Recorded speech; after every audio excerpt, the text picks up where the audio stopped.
It's been just over 3 months since the late great Liberal Senator and former Major General Jim Molan passed away. His Senate seat has remained vacant, but now potential replacements are starting to emerge. New South Wales Liberal Party President Maria Kovacic has been named as the moderates' frontrunner.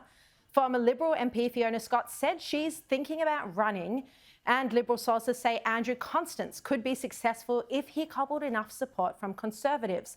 Other names that have been mentioned include James Brown, Warren Mundine and Matthew Mason Cox. He's believed to be keen as well.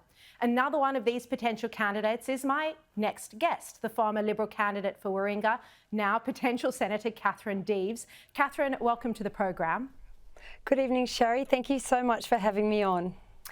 Now, Katherine, you have offended transgender children and their parents. You've had to apologise to the Jewish community. You even had to visit the Sydney Holocaust Museum after making Nazi comparisons. What on earth makes you think you would be the best person to replace the highly respected and much loved Senator Jim Molan? Well, the late, great Jim Molan certainly leaves a very strong legacy. He comes from the Conservative side of politics, as do I. He had a very distinguished career in the military.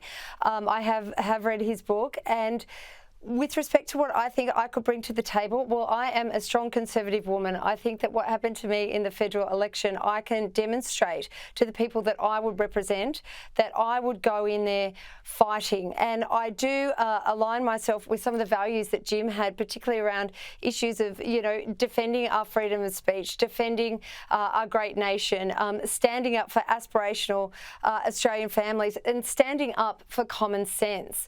So, with respect to what happened in the federal election, Sharri, I'm really pleased that you did bring up the Holocaust experience, because I was incredibly honoured to be invited as a guest, and I saw that opportunity. It was an incredibly moving and memorable experience for me, and I'm very grateful to the Jewish community for giving me that opportunity. That experience only came up because you had tweeted something so offensive that you had to delete, and it was only a journalist, Samantha Maiden, who managed to discover it. And I think there's a difference between having free speech, believing in free speech, which we all do here at Sky News, and as well as, difference between being conservative and being so highly offensive that you have to go visit the Jewish Holocaust Museum. It's something Jim Molan would never have had to do. Yes, he believed in free speech, but he didn't offend the community so deeply as you have done. Sharri, in my defence, I was discussing the rise of fascist regimes, and I was in an effort to understand what we are seeing with this deeply authoritarian and socialist ideologies that are infiltrating our societies. Now, look, I agree with you that it was highly inappropriate to invoke the Third Reich as an analogy, and I'm very grateful to the Jewish community for giving me the opportunity to understand that that was wrong. And people do it all the time.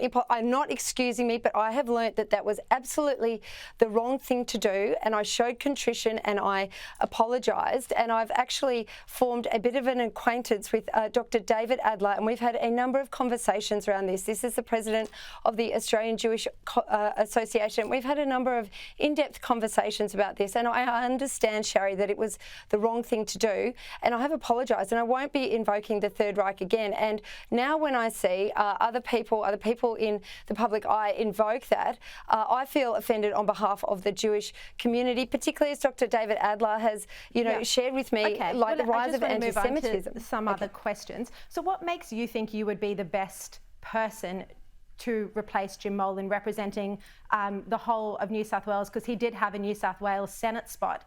Given your divisive views, even if you never say anything deeply offensive again, you still do have divisive views when it comes to transgenders. You've said that half of transgenders are sex offenders, something else you had to apologise for in the midst of the election campaign. So, shouldn't there be someone who represents New South Wales in a more wholehearted way?